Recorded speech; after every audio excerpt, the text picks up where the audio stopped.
Programa Espírita Quarta Dimensão. Não me conte nada sobre o caso. Foi assim que Nora Renner recebeu o investigador Joe Uribe em sua casa, na Flórida, em 1993. O caso em questão era o assassinato do auditor fiscal Walter Sullivan, 4 anos antes. Noreen, uma médium investigativa, pegou o cinto e o relógio que a vítima usava quando morreu e fechou os olhos. De repente, começou a convulsionar, em uma espécie de transe, e falou: "Estão batendo em mim. Estou muito machucado. Acho que atiraram na minha nuca." Quando voltou a si, ela sabia descrever com detalhes o rosto do assassino, o de sua mulher, o local da morte e o esconderijo da arma do crime. "Nunca acreditei nesse tipo de coisa", diz o investigador Joe Uribe, "mas resolvi ir atrás e descobri que ela tinha acertado até o último detalhe, inclusive a cor da casa do assassino." O culpado, Eugene Morin, confessou o crime e só não acabou atrás das grades porque foi morto enquanto tentava fugir da polícia. Um caso semelhante iremos encontrar na história, nos Estados Unidos também, em 1848, com a família Fox, o caso de Hydesville. Os fenômenos espíritas acontecem em toda a história. Os espíritos existem e existem pessoas dotadas de comunicar-se com os espíritos. Mas há um detalhe aí. É necessário saber o que é fraude e o que é realidade. Daí a necessidade de se utilizar aquilo que Allan Kardec utilizou, o método investigativo. É necessário saber o que é da competência material e espiritual, pois o Espiritismo tem como objetivo analisar as coisas materiais e espirituais e a relação que existe entre ambas. Por isso, meu querido amigo e amiga, nunca descarte qualquer coisa, mas use o método investigativo, porque as verdades elas existem e nós devemos saber como funcionam as coisas de Deus. Conheça o Espiritismo, conheça a ciência espírita. O Quarta Dimensão já começou.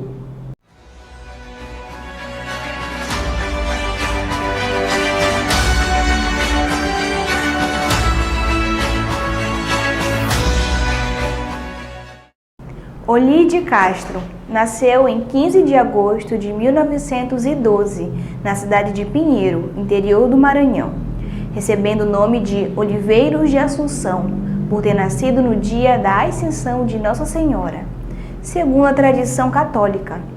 No ano de 1941, servindo em Belém na base aérea, fundou a instituição espírita Lar de Maria, entidade assistencial voltada ao amparo à infância e à velhice desamparada. Entre 1946 a 1949, presidiu a União Espírita Paraense e, nesta condição, participou do Pacto Áureo, assinado no Rio de Janeiro em 1949, tendo em vista o reconhecimento do movimento espírita como parte integrante na sociedade brasileira, como família espírita do Brasil. Pacto este efetuado graças à famosa Caravana da Fraternidade, levada à frente por todo o Nordeste e Norte do Brasil, por vultos consagrados do porte de Leopoldo Machado e Lins de Vasconcelos.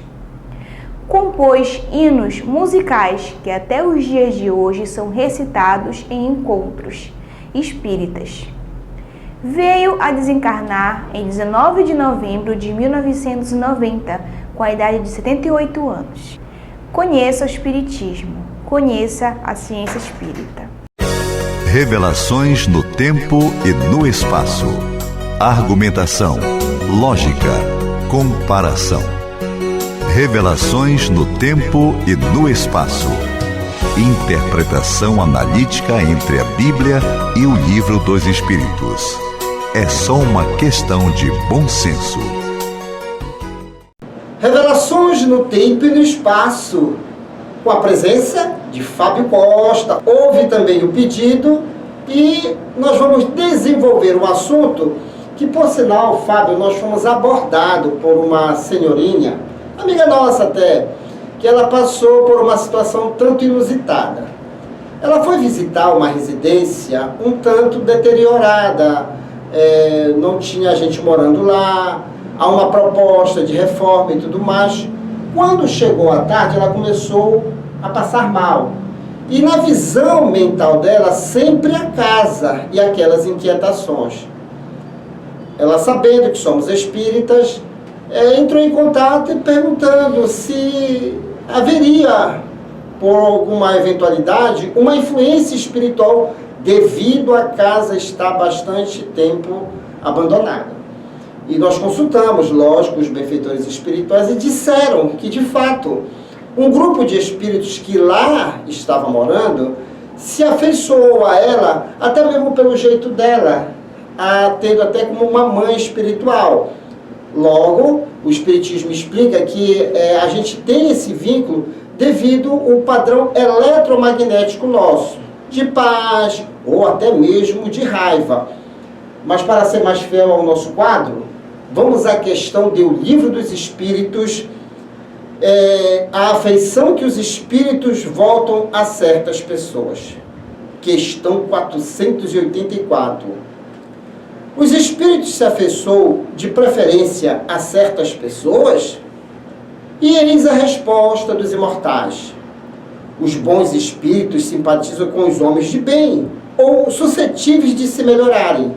Os inferiores com os homens viciosos, ou que podem tornar-se tais. Daí, suas afeições como consequência de conformidade dos sentimentos. Detalhe, não é que ela possuía uma má índole, não.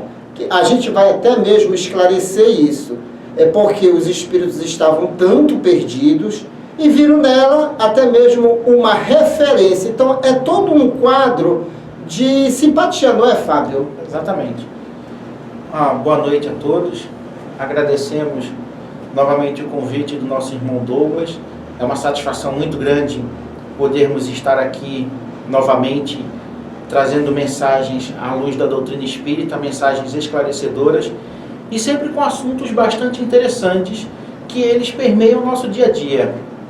Esse assunto que hoje nós vamos abordar, ele faz mais parte da nossa vida do que nós possamos imaginar. Porque nós, cada um de nós, a gente atrai para si aquilo que a gente quer, aquilo que a gente vibra.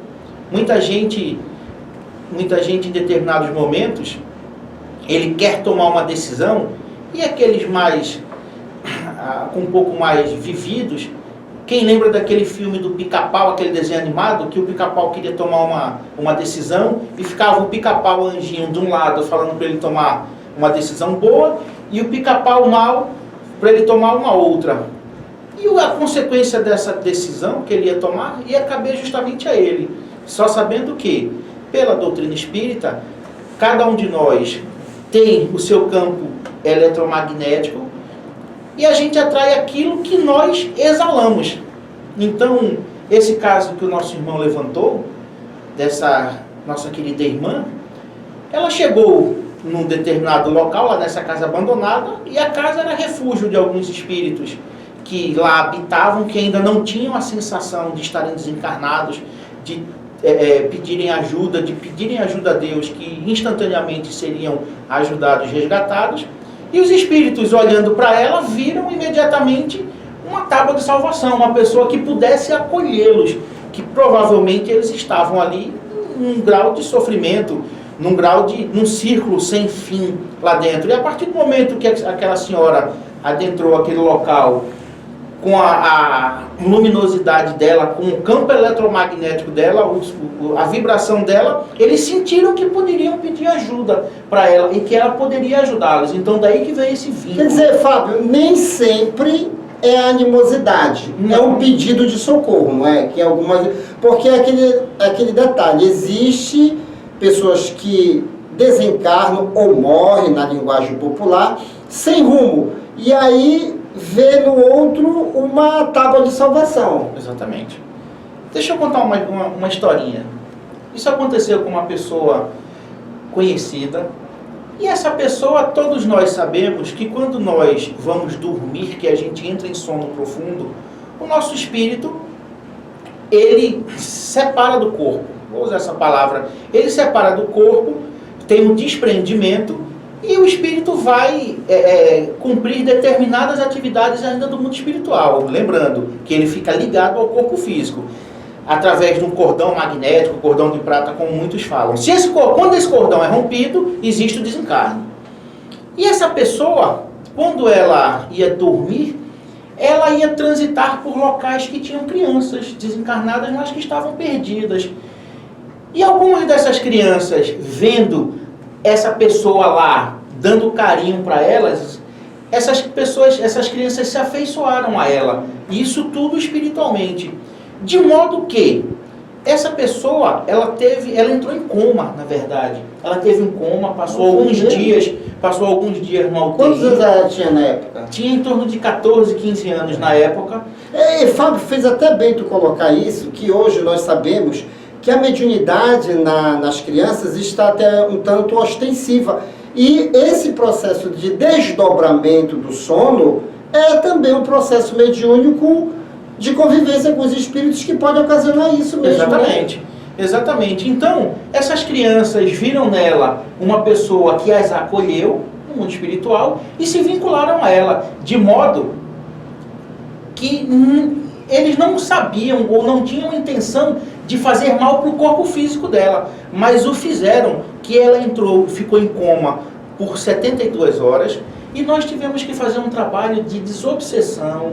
A gente chamou os irmãozinhos para conversarem. Eles falaram que eles estavam lá com medo, e quando viram ela estendeu a mão para eles, eles pegaram na mão dela pedindo ajuda e ficaram com medo de largar. Só que eles não tinham a noção que eles estavam fazendo mal para ela. Então isso aí não é uma obsessão do mal, é um pedido de ajuda, como você levantou. E que fique até bem claro, né, Fábio, nem tudo é obsessão, e sim um pedido de socorro. E quando se tem o conhecimento, se ajuda melhor, né? Exatamente. Até que fique bem claro que todo mundo fala assim, mas eu tenho um espírito obsessor, eu estou sendo obsediado. Aí todo mundo imagina que o obsessor é sempre o ruim da história. Mas, comumente, se a gente for olhar a fundo a história, nós é que fizemos algum mal para aquele obsessor, e ele simplesmente está cobrando a dívida para a gente. Então aí os papéis já se invertem. Então nem sempre o obsessor, na verdade, está querendo fazer alguma coisa ruim. Claro que temos os casos bons, os casos ruins, isso aí, cada caso é um. Daí a necessidade de não se tomar conclusões precipitadas, é de se estudar o caso. Coisa que muitas das vezes há um equívoco por parte de algumas pessoas já sair atropelando as situações e já definindo conclusões de caso. Esse é um cuidado até mesmo, né, Fábio, que o Espiritismo tem, né, como ciência investigativa. Se ouve a pessoa, se investiga a situação para dar uma devida assistência. Meu amigo, e como ficou? Foi rápido a solução depois de identificar o problema? A pessoa passou 72 horas aproximadamente em coma e foi feito um trabalho de desobsessão.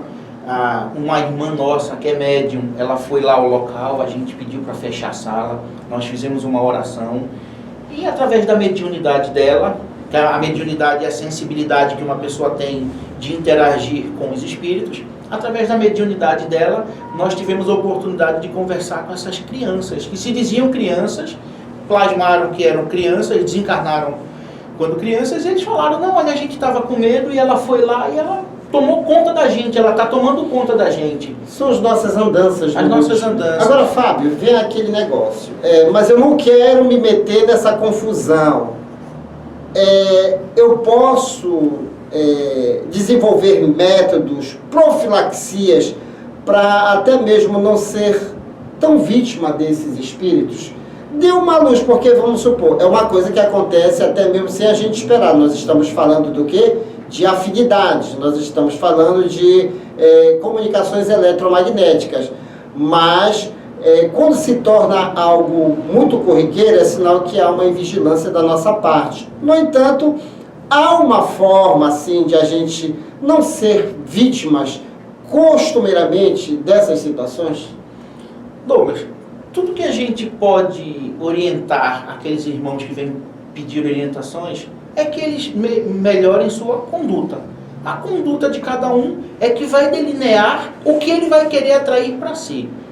A gente sabe que quando o espírito desencarna, porque ele era determinada pessoa, vai virar santo. Isso não acontece. Nós continuamos exatamente como somos quando a gente desencarna.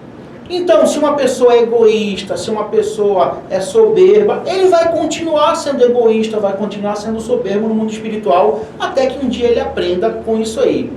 Nós, como encarnados, a gente atrai para si aquilo que a gente procura.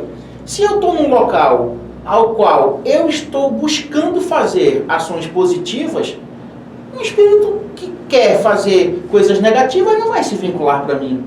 Um espírito que está querendo fluidos de uma pessoa que seja alcoólatra em vida, ele não vai se vincular a mim porque eu não bebo. Sim. Então isso aí eu busco a minha conduta. É fácil isso? Não, eu acho que não. O grande líder, o grande mestre da nossa conduta é Jesus, o nosso espelho. Chico Xavier, que é um grande espírito venerando que nós falamos muito bem dele, porque as suas demonstrações em vida foram as melhores possíveis. Também teve os seus momentos de invigilância. Divaldo Franco, que é um grande mestre, um grande palestrante espírita, também teve seus momentos de invigilância, mas é justamente isso que caracteriza aquelas pessoas que buscam conhecimento. Eles procuram se melhorar. Então, se eu vou dormir com muita raiva, a tendência é que eu possa dormir desequilibrado, e quando eu estou desequilibrado, eu atraio coisas negativas. A diferença de quando eu vou dormir equilibrado, que eu faço uma oração, que eu vou dormir em paz, é mais difícil de irmãos que estejam em desequilíbrio virem se vincular a mim. Aí a gente lembra duas falas de Jesus: vigilância e oração. Por mais difícil que seja, a sua mudança de conduta, ela é extremamente necessária. Não vamos entrar aqui no detalhe A, B ou C de estilo de música, estilo de leitura, estilo de tudo que a gente vê e busca na internet. Não vamos entrar nesse detalhe porque cada um tem a ciência daquilo que está fazendo, o que é certo e o que é errado. Até uma criança pequenininha sabe quando está fazendo coisa errada. Ela tem essa ciência, ela faz desconfiada, olha para o lado, olha para o outro, mas continua fazendo porque sabe que está errada. Até um animal doméstico, quando faz alguma coisa errada, ele sabe que está fazendo. Então nós também temos essa percepção de estarmos fazendo. E à medida que nós consigamos diminuir a quantidade de coisas que ferem a lei de Deus, nós é que seremos os grandes beneficiados.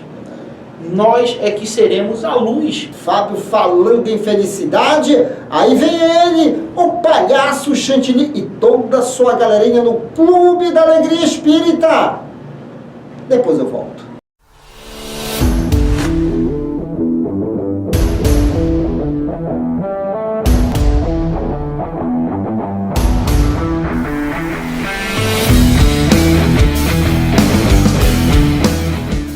Residencial e pousada Minuano, Salinópolis, Pará. Estrada principal do Atalaia, bem próximo à praia do Atalaia. Venha desfrutar do conforto da Minuano. Faça sua reserva. 91 991 669817.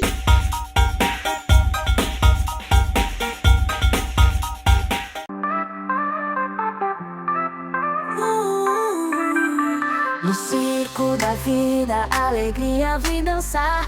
palhaço Chantilly vem nos encantar. Com seu sorriso ele espalha amor, e o que suco com risadas traz calor. Vem, vem, vamos juntos celebrar no Clube da Alegria. É isso aí, galerinha! Vem, vem, vem! Vamos celebrar! Porque hoje é dia de festa, não é que suco? É dia de festa, dia de alegria, Isso! A todos vocês, nosso abraço, né?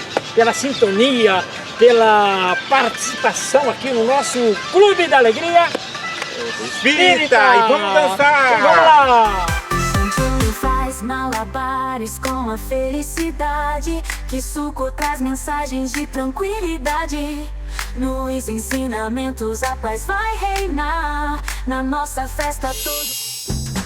Você não sabe? Então fique sabendo!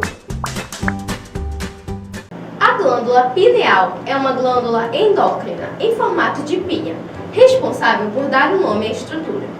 Além do formato de pinha, sua aparência apresenta coloração vermelho acinzentada e um diâmetro com cerca de 5 a 9 milímetros. A glândula pineal é conhecida como terceiro olho, devido à sua localização, que fica na parte central do cérebro, entre as sobrancelhas, e também pela sua sensibilidade à luz. Desde as mais antigas tradições orientais, a pineal é considerada o ponto primordial de ligação entre o corpo físico e o espírito. Já no século XVII, o filósofo René Descartes defendia que a glândula pineal seria a morada da alma no corpo, por ser uma estrutura sensível à luz. Uma das principais funções da glândula pineal é secretar melatonina. A melatonina é um hormônio produzido pelo nosso organismo, mais precisamente na glândula pineal, que fica no nosso cérebro. Ela é liberada no início da noite, quando cai a iluminação natural. Porém, tem um pico de produção maior algumas horas após o anoitecer e ajuda a promover o início do sono.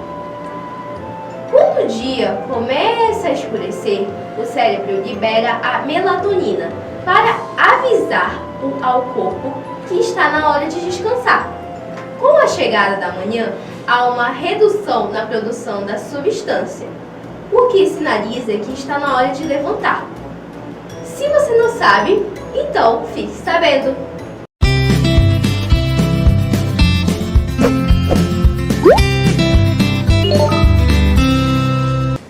Olá, amiguinhos e amiguinhas! Boa noite! Começando mais um Ciência Espírita Kids!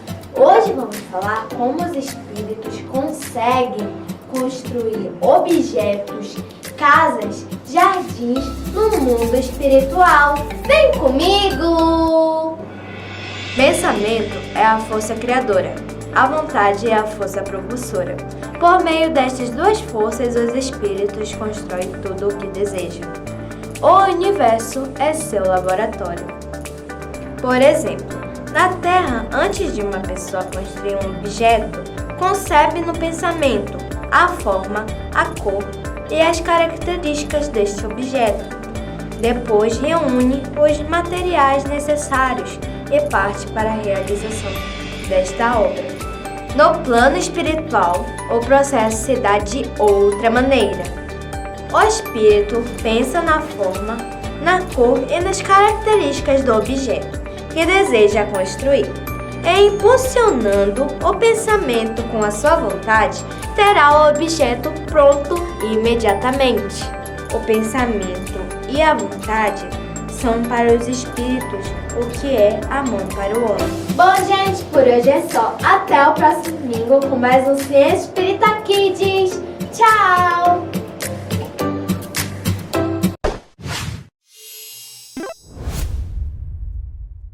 Bom, galerinha, bom, meus amiguinhos e amiguinhas, hoje no nosso Clip Show, olha, tem um assunto, ó, pra lá de bom, né, que suco? É isso aí, Chantilly, o assunto é glândula pineal. Isso! Roda o Clipe! É isso aí!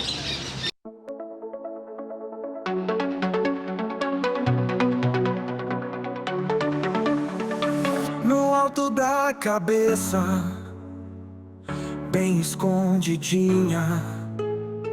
A glândula pineal brilha como estrelinha. É a nossa conexão com o céu e a luz. Nos ajuda a sonhar, a encontrar a paz que nos seduz. Pineal, pineal, onde o amor se faz, conectando nossos corações à paz que vem do além. Vamos meditar, em dia ficar, a luz da pineal sempre a nos guiar.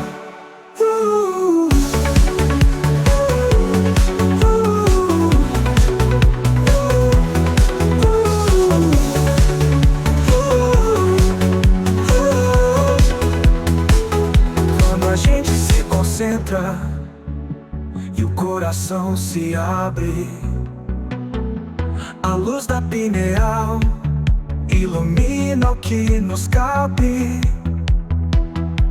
Sonhos de esperança, amor e união. É assim que cultivamos a nossa evolução. Pineal, pineal, onde o amor se faz, conectando nossos corações à paz que vem do além. Vamos meditar, em dia ficar, a luz da pineal sempre a nos guiar.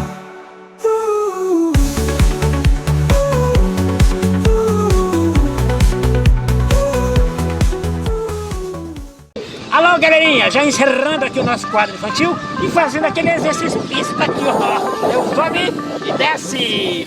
Um abraço vai ser pra quem? Pra nossa querida amiga Agatha Valentina, artista plástica, sua mamãezinha Sassá Pontes e sua avó Fátima Silva. Um abraço também vai pra quem vai na Pedreira, a nossa querida amiga Nazaré Matias, Jacira Matias, e também o nosso querido amigo José Matias e o Apolo, o nosso querido amigo Betlin. Que soco, é com você! É isso aí, Santinho. Meu abraço vai pro Douglas. Grande abraço! Isso, vamos lá! Vem cá! Vai, sobe e desce! 3, 4. 1, 2, cadê o pato? 1, 2, 3, 4.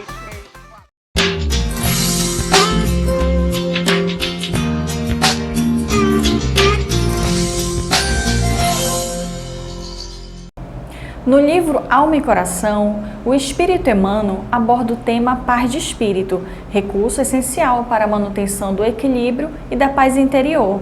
Porém, ele comenta sobre a dificuldade para adquirir este recurso. Mas por que sentimos tanta dificuldade para alcançá-lo? Existem diferentes causas, como os próprios fatores externos, geradores de sentimentos como ansiedade e angústia, que nos afetam quando não sabemos bloquear seus efeitos, ou pensamentos impróprios que nos distanciam da tão sonhada paz. O acúmulo dessas energias inquietantes enfraquece os nossos chakras, prejudica as nossas células e, consequentemente, os órgãos. Emmanuel cita a paz de espírito como a solução para os diversos problemas, pois o equilíbrio interior proporciona a resolução para as mais diversas situações. Cita também a paz interior como um mecanismo de prevenção contra as energias prejudiciais ao nosso corpo físico e espiritual. Em outro livro chamado Urgência, Emmanuel também comenta sobre este tema e nos orienta a manter acesa a chama da paz, passo essencial para a conquista da paz mundial, porque a paz do mundo começa no íntimo de cada um de nós. E essa foi a nossa dica de saúde de hoje. E chegamos ao término desta edição. Você quer adquirir os livros indicados neste programa e outros livros espíritas? Basta entrar em contato pelo WhatsApp 98267-6756. E boa leitura! E querendo rever este programa, visite-nos em nossas redes sociais. Não deixe de dar aquele joinha e de nos seguir. E no próximo domingo estaremos de volta aqui na sua TV Grão Pará.